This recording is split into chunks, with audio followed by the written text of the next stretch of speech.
You seem to be holding your breath.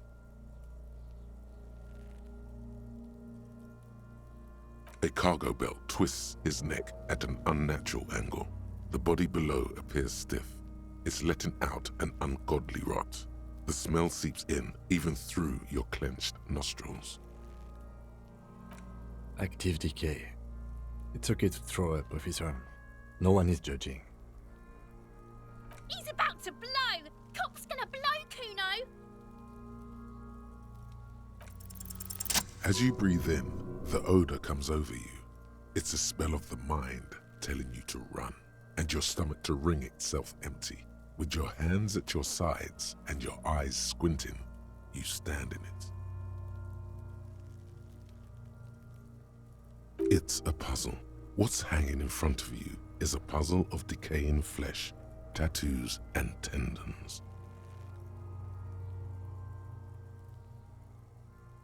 Your muscles tense up.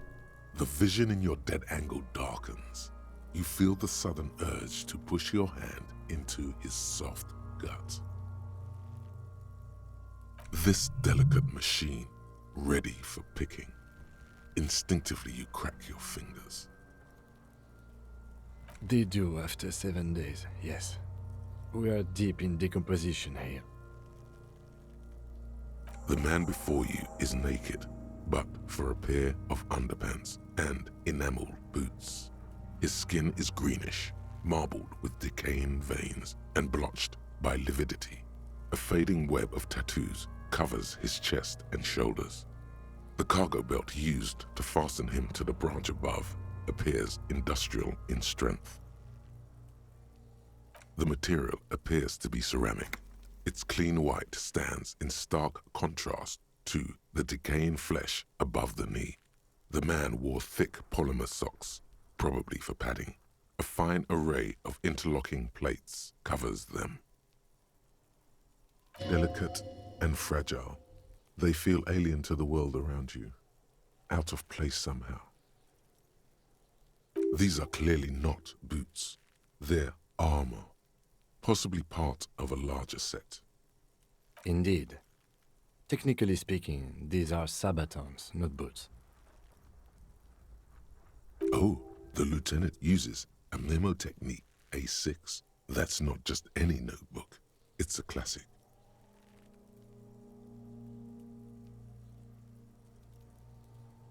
It's all you, baby. Ceramic plate. Zirconium dioxide, most likely. This is where the make would be. Under the hill.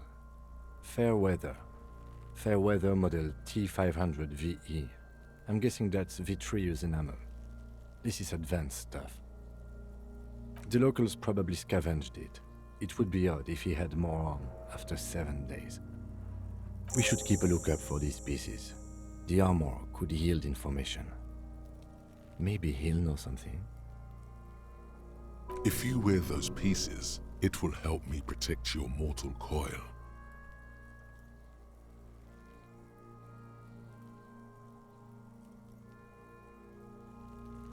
Yes, bullets will fly. They always do. And the coil is fleshy and mush and permeable. Cast it in ceramic shell. Resist death. No, he must have worn something precious underneath his clothes. They've removed all his clothes to get to it. They did not just strip him for the putrid rags. Someone could have cleaned the yard, but that's a question for the red hat thing. I hear you talking shit about the Kuno. Come here and say it to Kuno's face.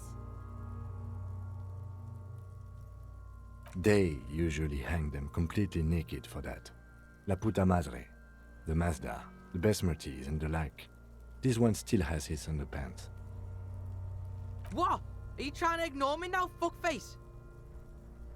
Kuno, this boots shit is super boring and the guy's a total vitupaz.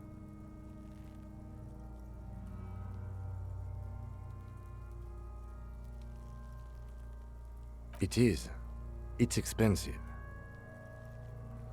We've requested similar material for our tactical units for years now. The constabularies deemed it too costly. In that time, we've lost 6 men to semi-automatics. For a full set, about 4 years of wages. For the northwest region of Revachol, an officer's average yearly income is 5,500 rial, unadjusted for rank. Not too much, yes.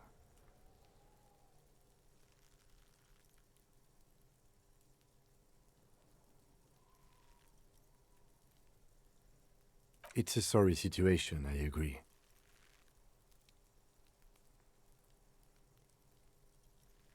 That's for us to find out. Mr. Gart implied he was security personnel for the harbor company. This confirms my own assumptions. Just something I scraped together from my station. An area report on Martinez. I'm sure you did the same.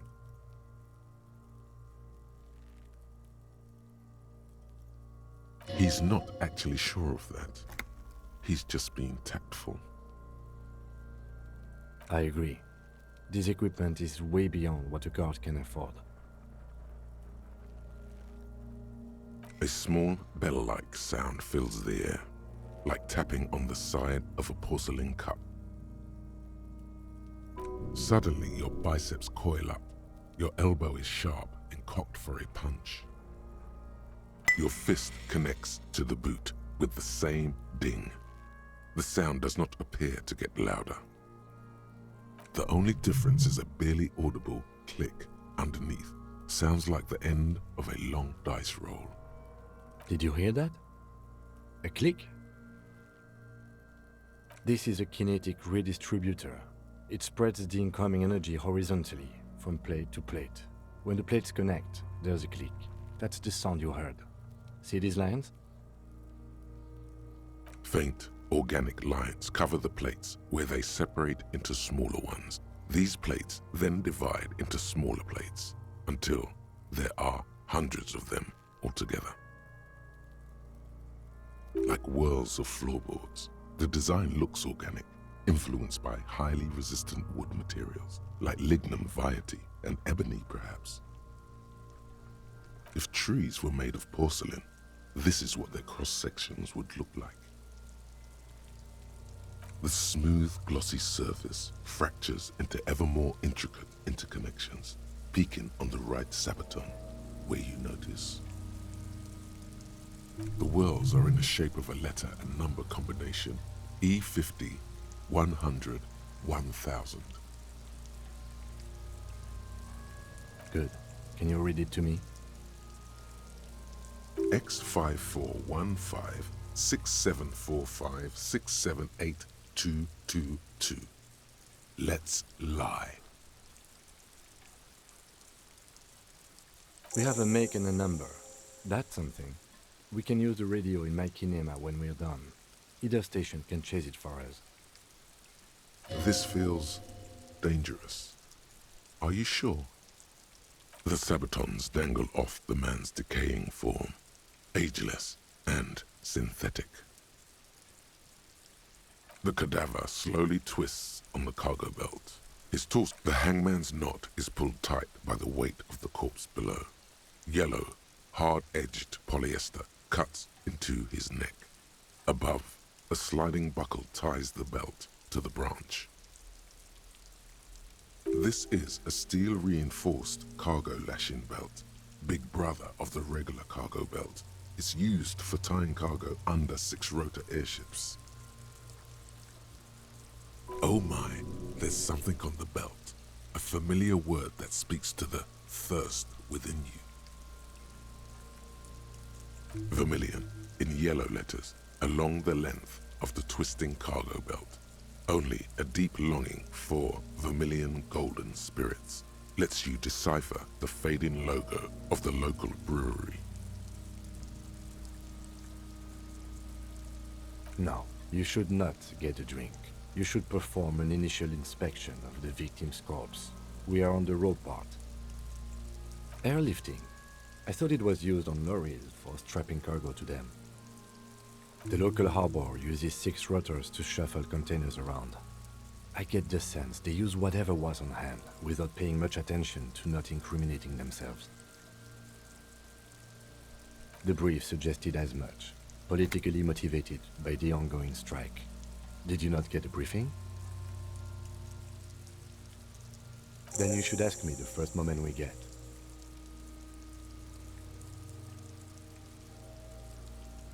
I was afraid it would be. Thin steel wiring, parallel strands. This makes getting him down more problematic than I had assumed.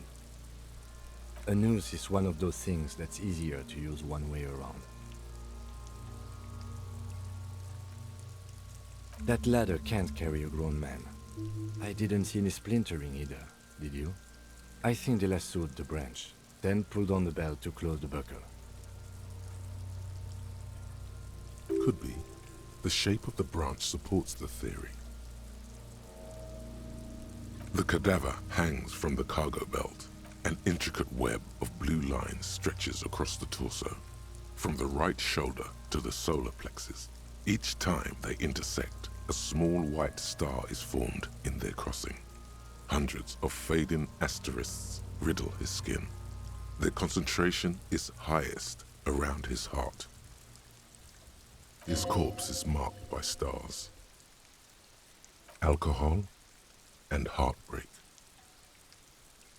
Your fist clenches suddenly.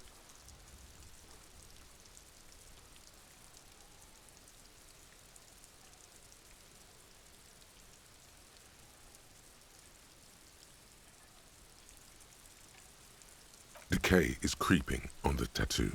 Already, most of the canvas that's holding it has darkened. Now, it disintegrates slowly, letting out a stink. I have only a cursive knowledge of the science of cybernetics. I would not know if it were. But it's not quite complex enough, is it? It doesn't seem familiar from the insides of any radio computer your mind can imagine. The somewhat organic lines remind you of old filament memory units, but not quite. No, you're nowhere near right. So am I. He wears a wide leather belt around his waist and a gun holster under his arm. He takes a thin piece of milled aluminium from his coat pocket and pulls it open. Sounds like a sword being unsheathed. A small lens appears, some sort of camera.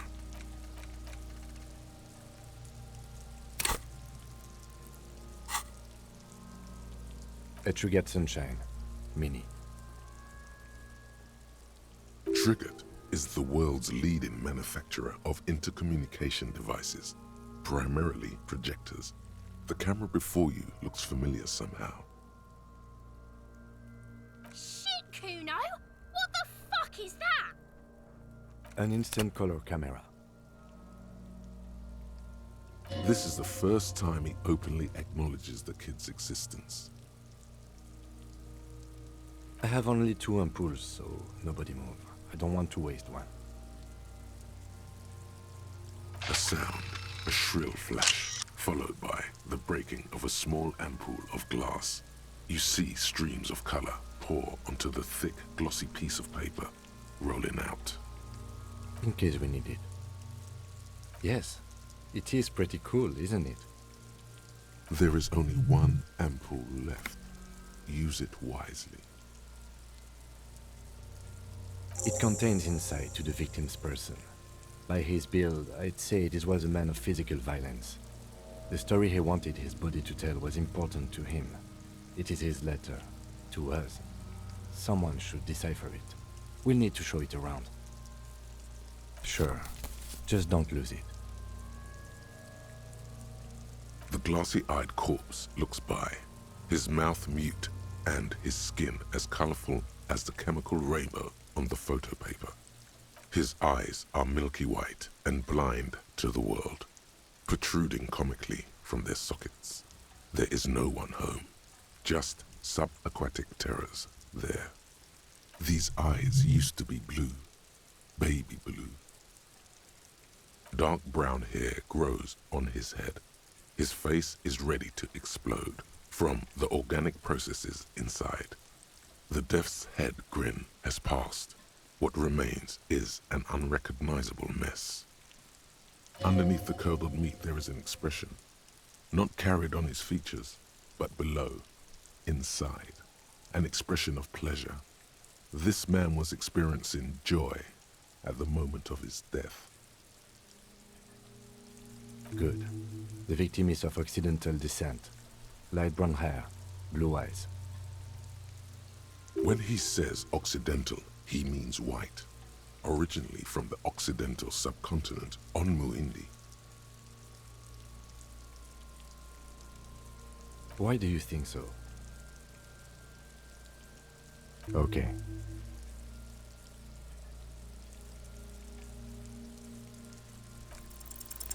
I'm gone. Into the wild pale yonder. In the past, way out west. I'm a joke. Look at me. A killer. A motherfucker. And a killer. Takes one to know one. Go ahead, Kobo. What do you mean? It's the power of your imagination. Yeah, man! Don't be crazy! Inanimate objects and dead people can't really talk to you. Your wild imagination is doing this. Ask some more of those questions you love so much. He loves those. Because you're a copperoony. Look at all of them go. Do you want more questions? Coming right up, copperoony Rooney.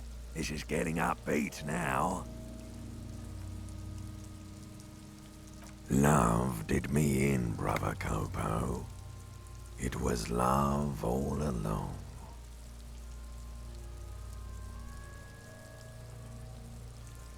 Fuck no. You're no Rooney. No, you're not a Harry either. You're a motherfucker. That's who you are. Rooney the motherfucker. Because you have. Sure, Lobo. I can ask you a question. Why are you doing this? Looking at my face. Motionless. Looking into my eyes. Standing here. Why are you investigating my murder?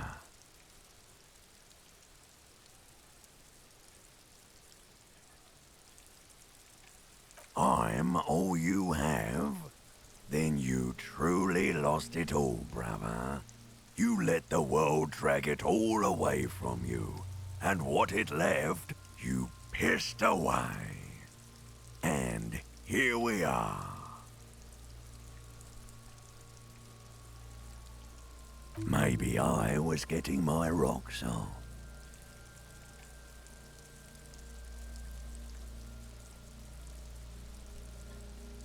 Do I look like an erotic auto-asphyxiation type to you?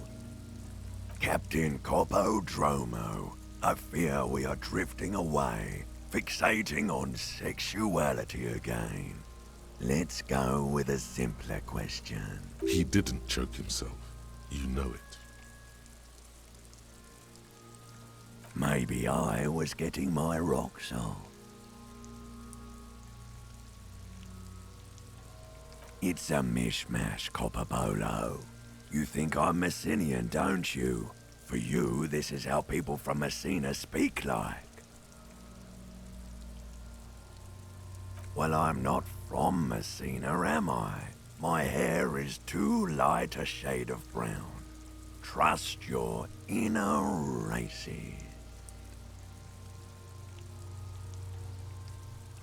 You think I am? You think I was a racist because this lump looks like military and has tattoos?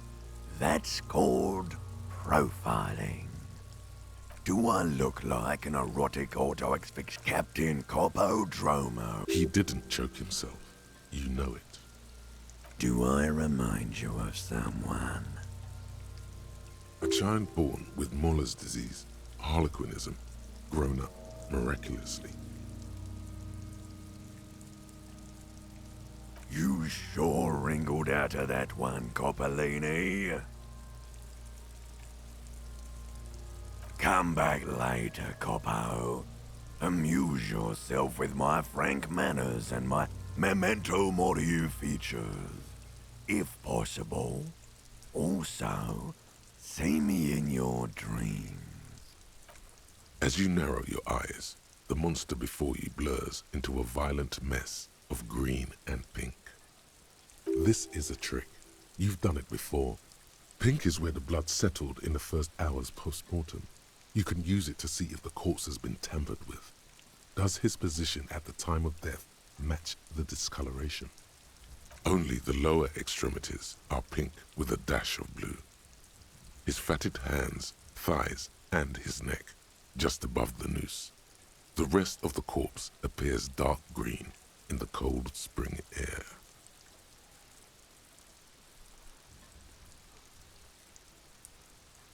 I see it. His neck too. The lividity goes right up his chin.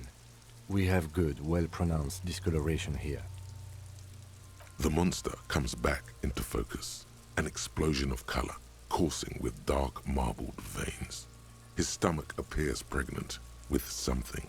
Black liquid streams down his thigh and onto his boot. So, what do you think? I think he's dead and about to explode. I agree. There are crow's feet in his eyes. He's laughing silently. His personality is no longer a part of the world. Totally dead.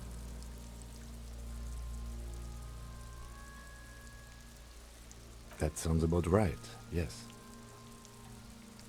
A pool of blood and feces has eaten into the frozen mud below the man's feet. Purge liquid is dripping into it, drop by drop. The victim appears to have contained no more than half a kilogram of digestion at the time of death. The fuck he's saying? Talking about shit. Maybe.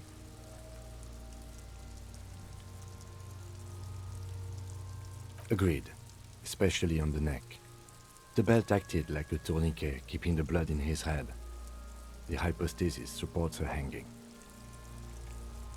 You would still like the hypostasis marks in the neck to be a bit more pronounced.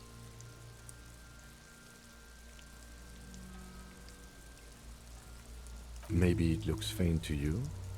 It could be more pronounced, actually. Dumont noté.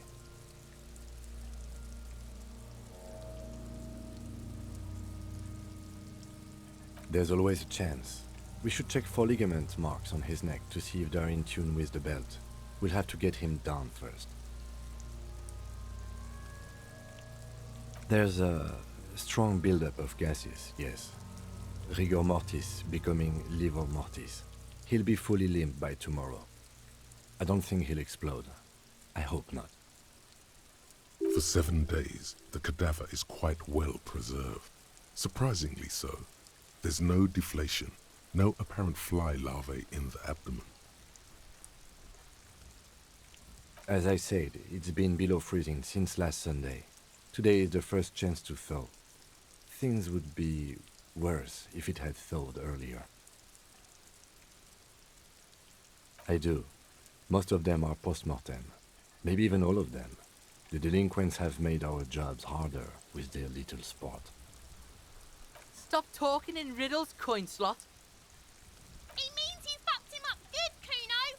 Fucked him up brutal-like. But there is no breath to catch. Only the cadaver filling the air and your nostrils. He slowly rotates before you, decomposing. Of course. You have questions, don't you? In the past. I'm a joke. Look, there is nothing fucking. Takes one to know one. Go ahead, Koba. What do you mean? Ask me more questions. You fucking love question. Fuck no. No, you. That's right. Stupid. Love did me in, brother Kopo. It was love all along. Sure, love. Looking at my face. You're a lying sack of shit, Kopo. Do I remember? A child born with Muller's disease. No, not quite. Be fair now. You sure wrinkled out of that. Come back later, Kopo. Are you sure we finished the preliminary examination of the cadaver? We might miss some of these things once he's done. The steel-reinforced belt presents a unique challenge. I brought chain cutters, but I don't see a good angle of approach to the belt. He doesn't actually think the challenge is unique. He thinks it's frustrating, annoying, and harder than he thought. The cadaver is a good 1.2 meters up. Neither one of us can reach the belt without assistance. And even if we do, there's the question of cutting the airship strength material. There's no question. There's only cutting. How hard can it be? An acrobatic maneuver would solve this situation. Nothing can go wrong with a good maneuver.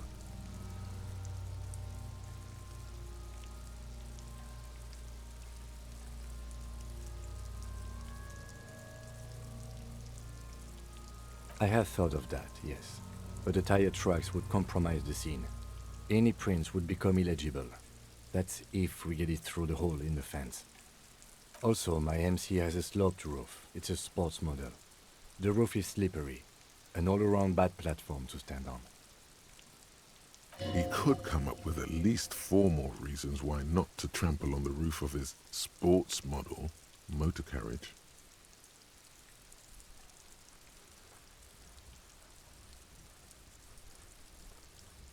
Yes, I am attached to it. But it's also unsuitable. We can't bring a supercharged tractor through that tiny gap in the fence, then plow the scene with it, then fall off the roof. It would sound bad on Channel 8. It sounds fucking hilarious! Do it! Fucking get on top of it and dance, faggoty! How about I take you, piggyback? The fuck are these pigs talking about? Their bank or something! Oh, it's fucking boring, Kuno! Wish they'd fuck already!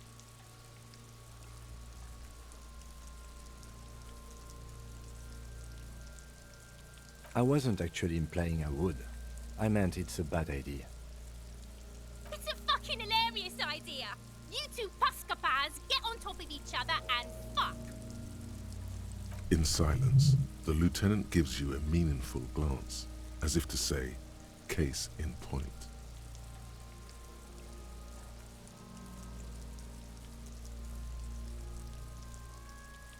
I don't doubt your physical prowess, officer, but this is a grueling surgical procedure. I saw 20 steel strands in there, and we do not have a secure platform for the cutting. The risk of acrobatic failure is one we cannot take. We must not become comedy for the locals.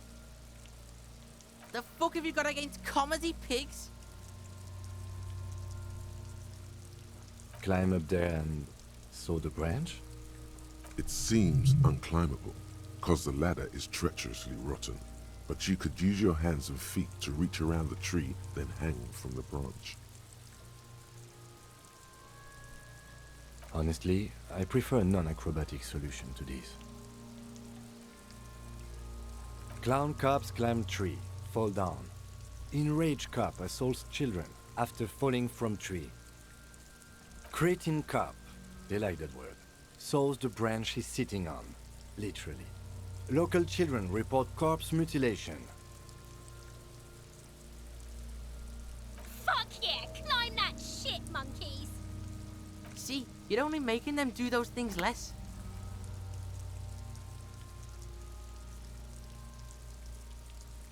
No, I do not see the future.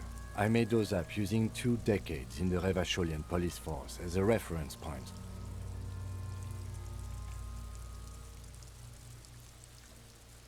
Oh no. We should be very afraid of newspapers. And the radio stations too. We should be wary of enticing them in any way. This is years of experience talking. He's seen career after career ruined by careless media strategies.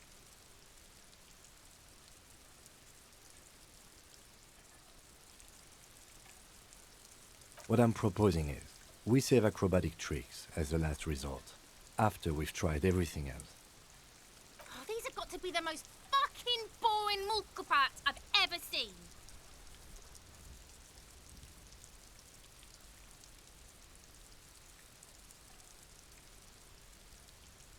Yeah! Bang bang time, pig! Shoot his head off! How? Where the buckle ties the rope to the branch. That's a good spot to aim. Where? Ah, yes, I see. If the shot hits that, there might be a chance to release the belt. Yeah, now we're talking. Entertain a Kuno with some shit. They'll miss! The pigs will miss Kuno! The lieutenant is undecided. On one hand, he wants to shoot some gun. On the other, it's an awfully stupid idea. What else can we do?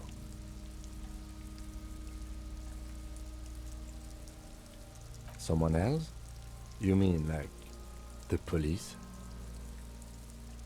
Someone like a paid garbage man? Or a cleaning crew?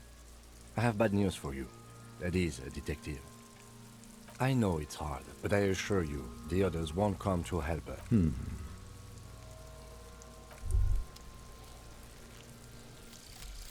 Advanced race theory. Everything is calm in the eye of the race storm. Your mind is lucid and bright. The mind-bending phylogenetics appear more distant and, to be fair, a little ridiculous. The great race mystery has cleared up. All that's left to do is verbalize your thoughts. Go and talk to Measurehead about your newly found insights.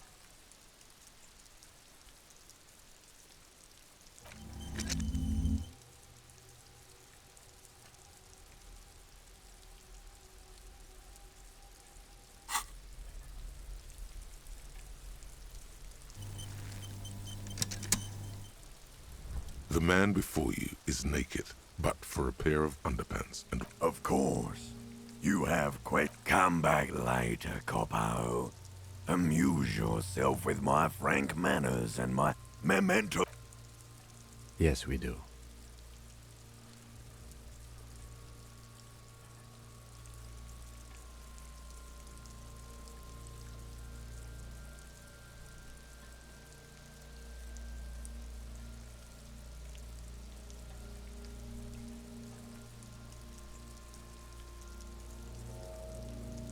He breathes out heavily.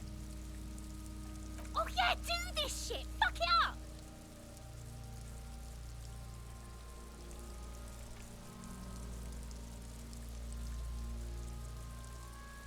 Silence. With his elbow sharp, the lieutenant unzips his jacket and produces a lightweight firearm. He drops a paper cartridge in the barrel, separates the scouring stick, and gives the cartridge 5 tucks, securing it in place. That's a Kiel A9090 Armistice, mass-produced muzzleloader, ascetic, frugal, one of the most common firearms in the world. He then steps back and assumes the fellow's test position, taking aim. The corner of his eye twitches. His finger is on the trigger. He's gonna fucking miss! The kid's voice is drowned in a shrill blast that echoes off the walls of the surrounding tenements. A cloud of smoke slowly parts in the air as the lieutenant steps back and says to himself, God damn it. a lot of things were wrong with that shot. The fellow's test was the wrong choice. His shoulders are raised, but above all, he cannot trust his eyesight. Oh my God, that was so many types of wrong. Who taught Four Eyes to shoot? Whip up a grueling training regimen for him right now.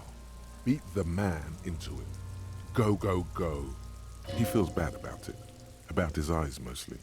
Just having bad eyesight. Probably from a young age. Whatever. Fucking idiot! Mooka asshole! Kuno could have hit it easy, but then Kuno's not fucking handicapped, is he?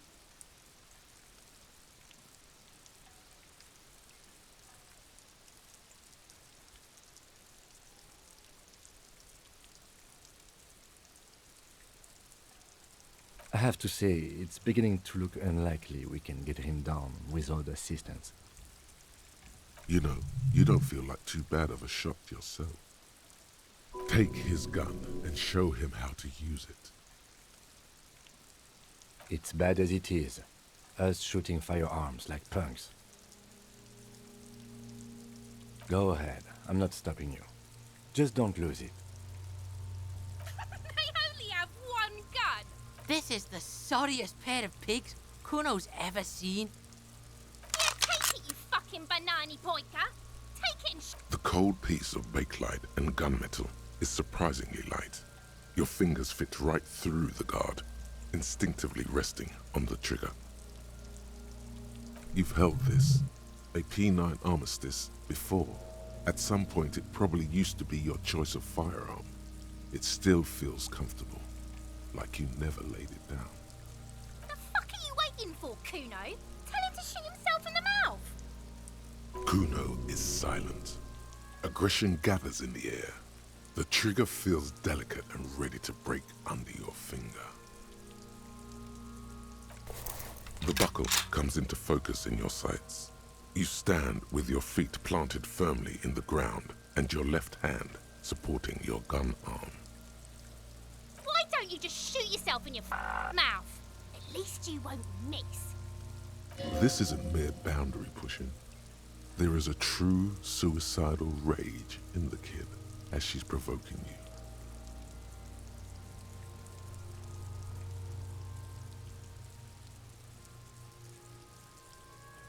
Do it! Set me free!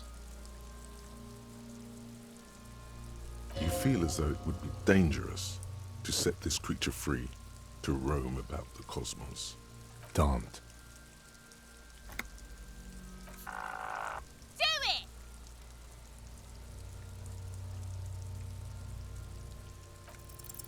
You hear an explosion within the weapon in your hand. The branches of the pine tree behind the girl shake ever so lightly. Your ear, a plume of smoke. She is disappointed, trapped, entangled in this world, all because of the continuously appalling marksmanship of law officials. You fucking learn to shoot! Whoa, see? Pig tried to shoot you. You're alive? Yes, Kuno, I can see that! My liege, it may be possible to spin this as some sort of, pedagogical exercise. Not you at all. No, no, no.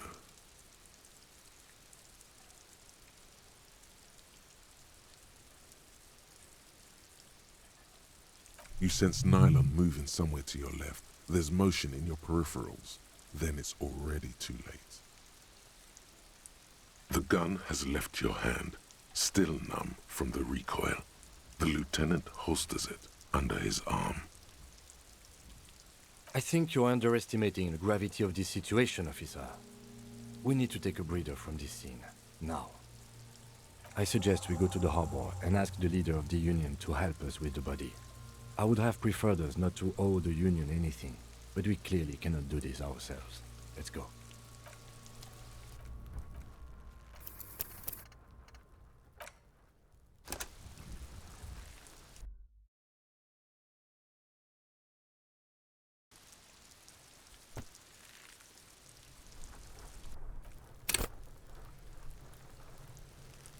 The man before you is naked, but for... Yes, we do.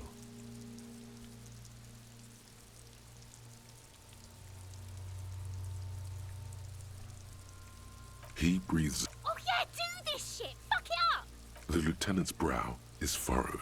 He appears too deep in concentration to even notice what you said. Silence. And produces a lightweight firearm. He drops a paper cartridge in the barrel, separates the scouring stick, and gives the cartridge 5 tucks, securing it. That's a key. He then steps back and assumes the fellow's desk position, taking aim. He's gonna fuck. The kid's voice is drowned in a shrill blast that echoes. God damn it. A lot of things were wrong. Oh my god. He feels bad. Kuno could have hit it. I think you have your sports mixed up there, officer. Squaring my shoulders has nothing to do with this. Bitches fighting.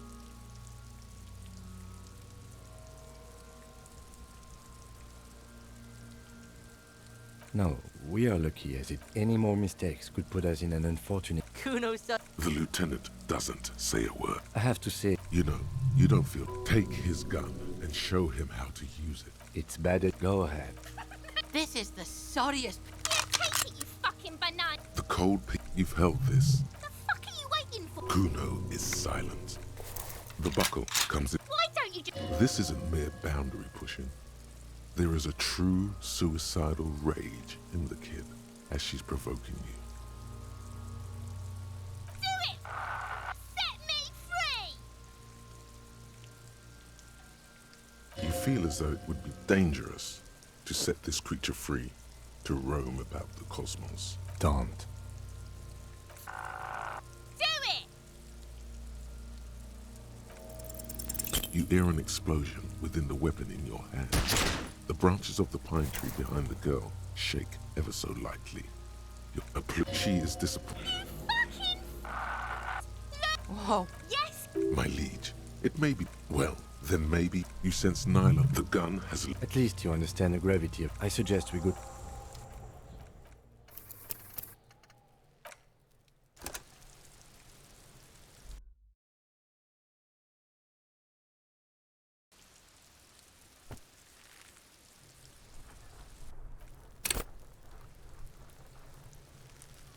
The man before you is naked.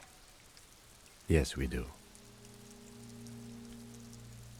He breathes. Oh yeah, do this shit! Fuck... The lieutenant's brow is furrowed.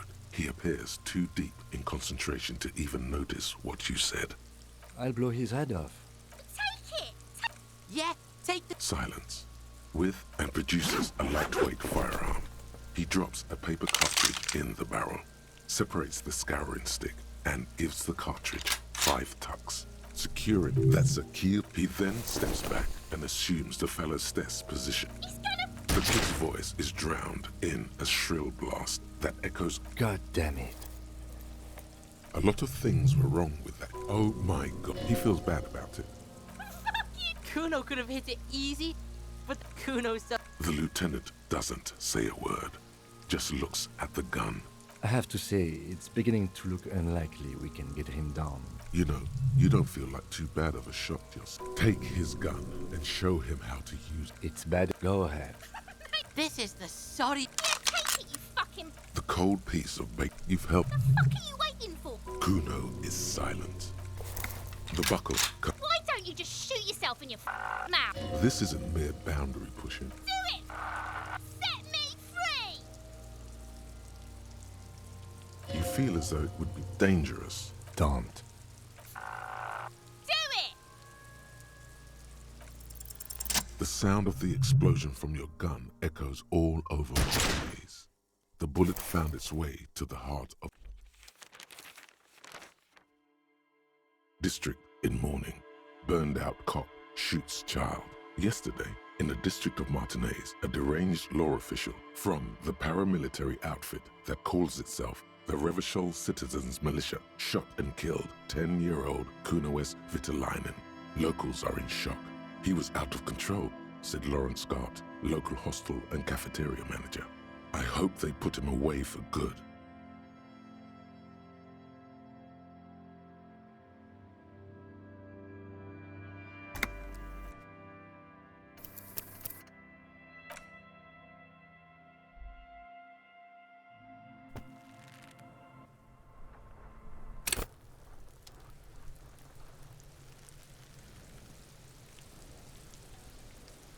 The man before you is naked. Yes, we do.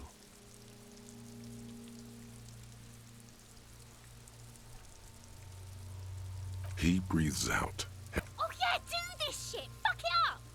The lieutenant's brow is furrowed. He appears too deep in concentration to even notice what you silence. With his elbow sharp, the lieutenant unzips his jacket and produces a lightweight firearm.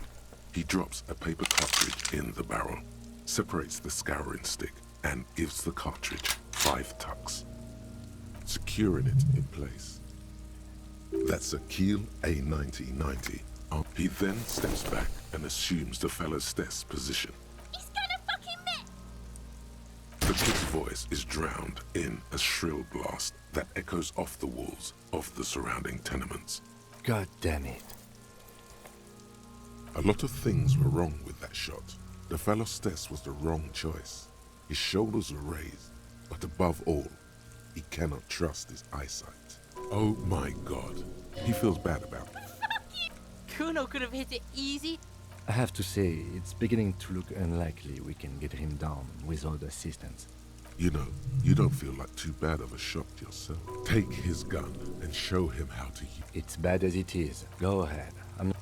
They only have one gun! This is the sorriest pair of... Yeah, take it, you fucking banana boy! The cold piece of bakelite and gunmetal is surprisingly light. Your fingers fit right through the guard. You've held this, a P9 armistice, before. At some point it probably used to be your choice of firearm. It still feels comfortable, like you never laid it down.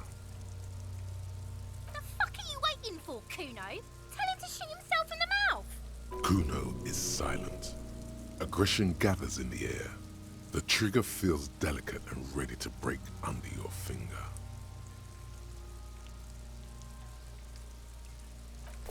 The buckle comes into focus in your sights. You stand with your feet planted firmly in the ground and your left hand supporting your gun arm. Why don't you just shoot yourself in your mouth? At least you won't miss. This isn't mere boundary pushing. There is a true suicidal rage in the kid as she's provoking you. Your field of view narrows. The branch slowly moves, becoming entirely two-dimensional. The metal buckle glimmers, slick with the falling rain. The corpse slowly rotates. The slow movement of the branch in the wind and your shoulders directing the gun sink up, dancing hypnotically. Look, he's crying! You gonna cry now, fucking faggoty?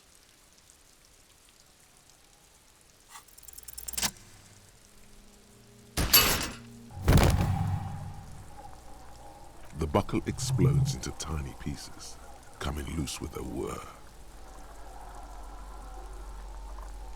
With your hand numb from the recoil, you look at the body slump down. For a moment, the man appears to kneel in front of you, looking straight at you, helpless, trapped within itself. Communism.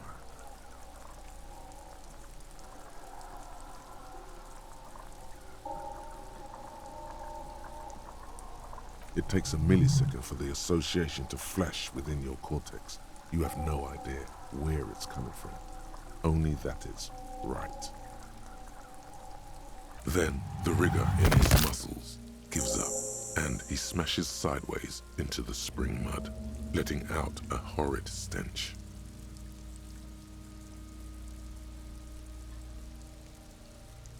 By being a damn good shot. Ace is high. The Ace is High, a custom invented by the aerostatic brigades during the revolution, is used to celebrate success in Revachol, especially in sports. The gesture is spread across the world despite the defeat of the revolutionaries themselves. You could add an Ace's Low to it, if you like, by turning your back after the high and waiting for another.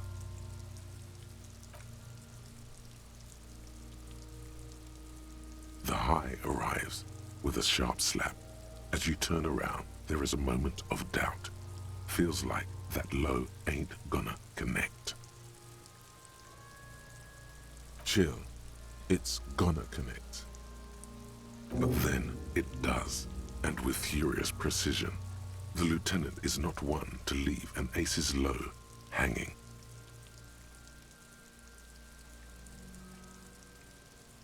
I knew these guys were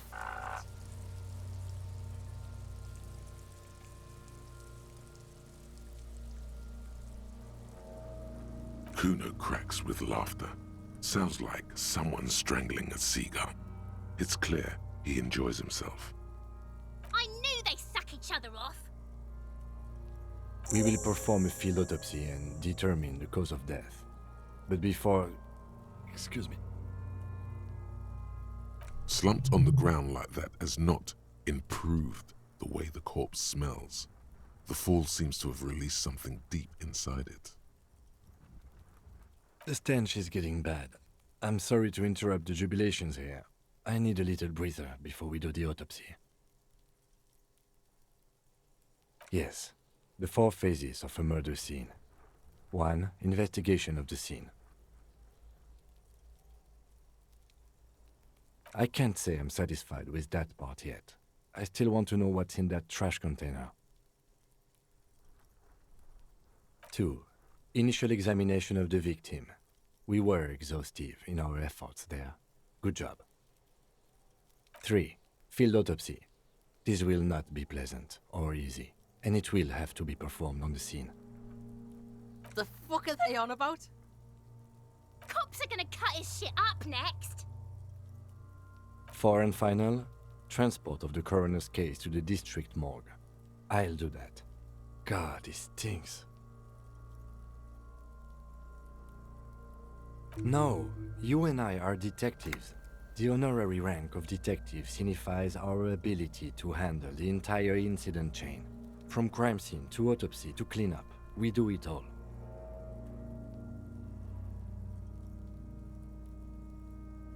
Your station would not have assigned you the case otherwise. This case is important. In the meantime, we should locate the representative of the logistics company. My preliminary information suggests the Wild Pines have sent a strike negotiator to wrangle back control from the union. I bet she has a fresh perspective to offer us. Since we've already talked to Everhart in the harbor, that interview is done, for better or for worse.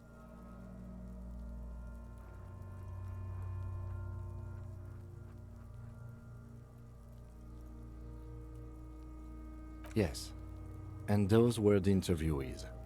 Let's go.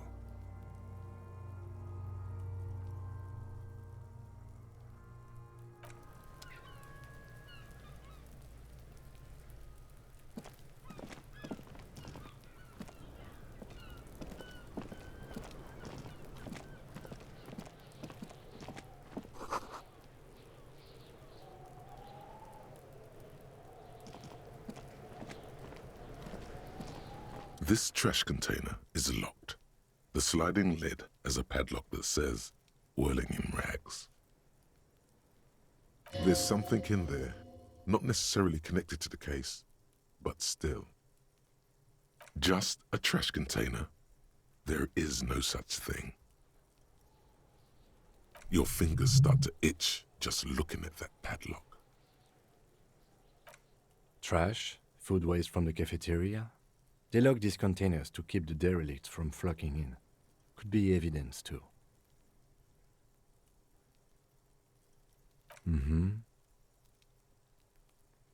We could try using a pry bar.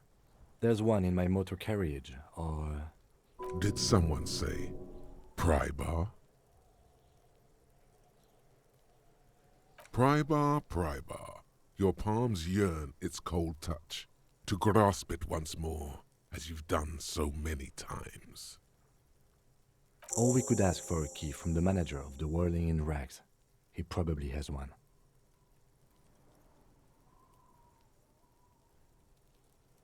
He might also have information.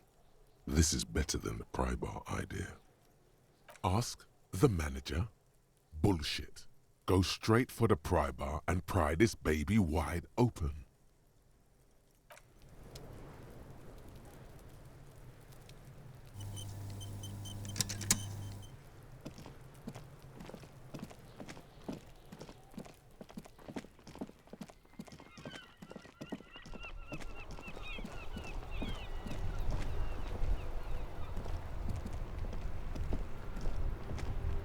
Before you stands a motor carriage. The bodywork is covered in blue and white livery, bearing the number 57. This must be the infernal machine that tore you from oblivion, the Caprice Kinema motor carriage. In the cabin, you are welcomed by a set of steering levers, a radio microphone on a hook, a pull-out toolbox under the seat, and the soft glow of the fuel preheater gauge. A scent of leatherwork and heavy fuel oils washes over you. A metallic drawer slides out from under the seat and clicks into place. The tools inside are neatly organized. Take what you need, officer. It's going to be a long case. I'm not protective of my tools, like some men are. He's clearly a little protective of his tools. But what can you do? Work is work. The pry bar feels nice and cold in your hand, heavier than you'd think. Cold and heavy, like truth. You feel like you're reunited with truth once more. Useful for opening all sorts of doors and lids. The handles are long and sleek. Snap, snap go the cutters in your hand. You can do good work with these. Cut chains, locks, and ropes, especially belts. It's robust, weatherproof, and well-made. Police issue, blue. Lets you see things in the dark you would otherwise miss. The pull-out toolbox slides back into its nest. The white suede feels luxurious under the touch, and the metal clutch handle so very familiar in your palm. Your fingers waste no time closing around the handle. Clutch disengaged. Release the handle. Clutch drops. Right foot yearns for the familiar touch of the accelerator pedal.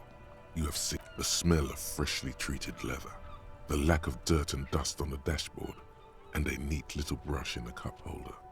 All seem to be whispering.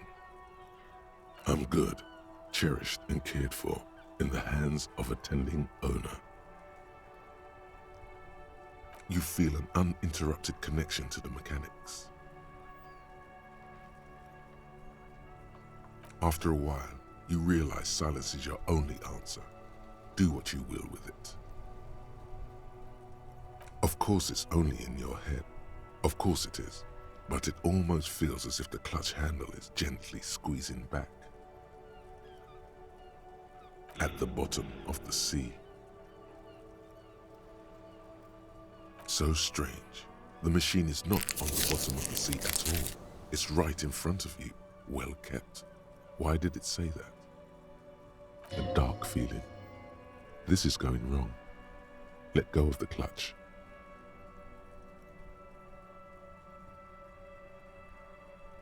The handle is pulled back. Somewhere deep inside the drivetrain, the disc is mated to the flywheel again.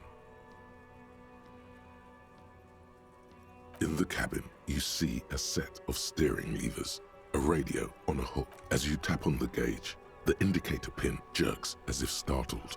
It's in the large orange sector, indicating the engine is warm. Next to the gauge is a red switch labeled heat.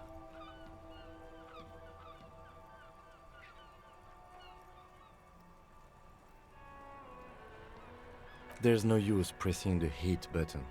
It won't start without the ignition key. Translation. We're not going anywhere right now. Alternative translation. Don't even think you can drive my MC.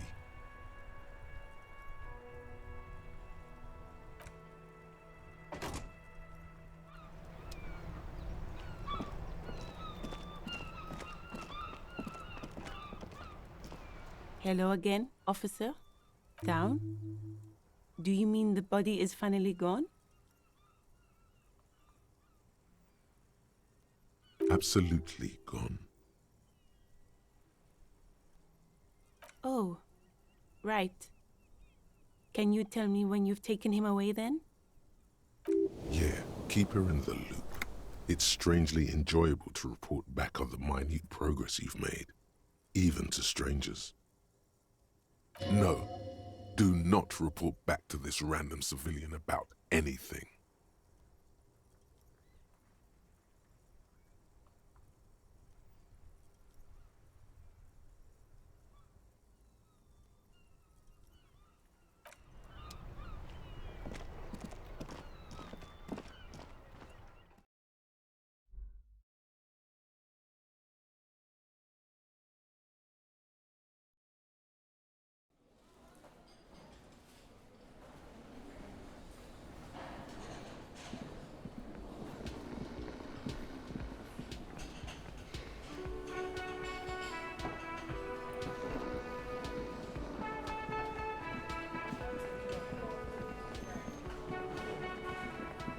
Can I help you? Mine? No, it belongs to the Whirling in Rags. Thank you for clearing that up. Why do you keep the container locked? Why? To keep the hobos and drunks out. That's why. And the neighbors too. They put their trash there and they don't pay for the garbage company. I thought as much. And are you the only party with access to the trash container? Well, yes. Us and the garbage disposal company. It seems a little callous, doesn't it? Something stirs in you. Prod at him and find out.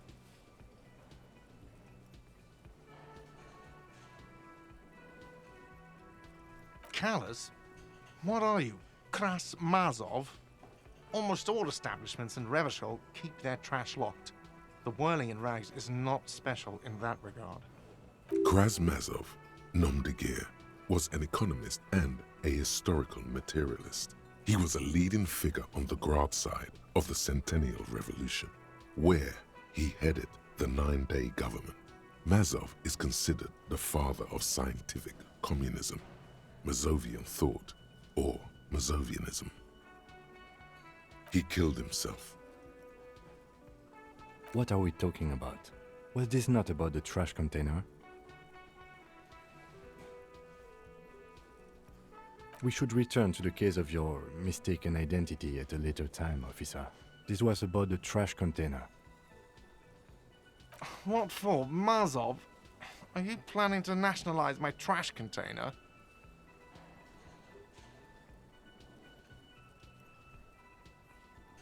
It concerns the case. Please cooperate. Just bring them back once you're done, please.